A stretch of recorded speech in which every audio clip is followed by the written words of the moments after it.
নির্বাচনী যুদ্ধে জিতে ফেরার পর কেন বিজয় উৎসবে না মেতে একরাশ চিন্তায় ডুবে আছেন এই তারকা? টলিউডের বন্ধু রাজ চক্রবর্তীর উপর সাধারণ মানুষের এই চরম ক্ষোভের আসল কারণটা ঠিক কী? হাওড়ার ঘরের ছেলে হিসেবে যখন নিজের মাটিতে ফিরেছি, তখন চারিদিকে পদ্মফুলের মালা আর জয়ের উল্লাস। কিন্তু ঘড়ির কাঁটা রাত 12টা পেরোতেই যখন তিনি একা বসে ভাবছেন, তখন মনে হচ্ছে এই জয় আসলে এক বিশাল দায়িত্ব।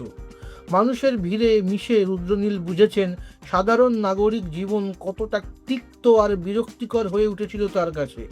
পরিষেবা না পেয়ে মানুষ দিনের পর দিন শুধু হুমকি আর খারাপ ব্যবহার পেয়েছে নেতাদের কাছ থেকে।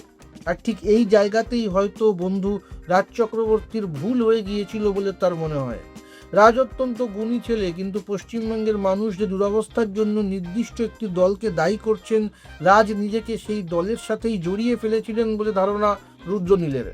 মানুষের ক্ষোভ রাজের ব্যক্তিগত সত্তার উপর নয়, বরং তার রাজনৈতিক পছন্দের উপর পড়েছে।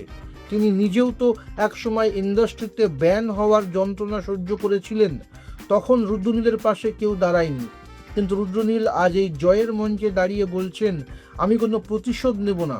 আমি চাই অনির্বাণ ভট্টাচার্য বা ঋদ্ধি সেনের মতো শিল্পী, যাদের হয়তো রাজনৈতিক কারণে কোণঠাসা করা হয়েছিল, তারা যেন আবার নির্ভয়ে কাজ শুরু করতে পারে।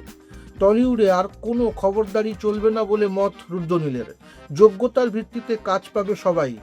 আর হ্যাঁ, আরজি কর কাণ্ড বা রাহুল অরুণোদয় বন্দ্যোপাধ্যায়ের রহস্যজনক মৃত্যু কোনো অন্যায় চাপা থাকবে না বলে জানিয়েছেন রুদ্রনীল। তদন্ত এবার সঠিক পথে এগোবে এবং দোষীরা শাস্তি পাবেই। ইন্ডাস্ট্রির এই আমূল পরিবর্তনের স্বপ্ন কি আপনিও দেখছেন? কমেন্ট করুন। আপনার নিজের জন্য বা নিজের ব্যবসার জন্য পার্সোনাল বা বিজনেস ওয়েবসাইট তৈরি করতে চান, অথবা তৈরি করতে চান আধুনিক মোবাইল অ্যাপ? কোথায় যোগাযোগ করবেন, কিভাবে শুরু করবেন বুঝতে পারছেন না? যোগাযোগ করুন নিচে দেওয়া ফোন নাম্বারে। আপনার সমস্ত প্রশ্নের উত্তর পাবেন এখানেই।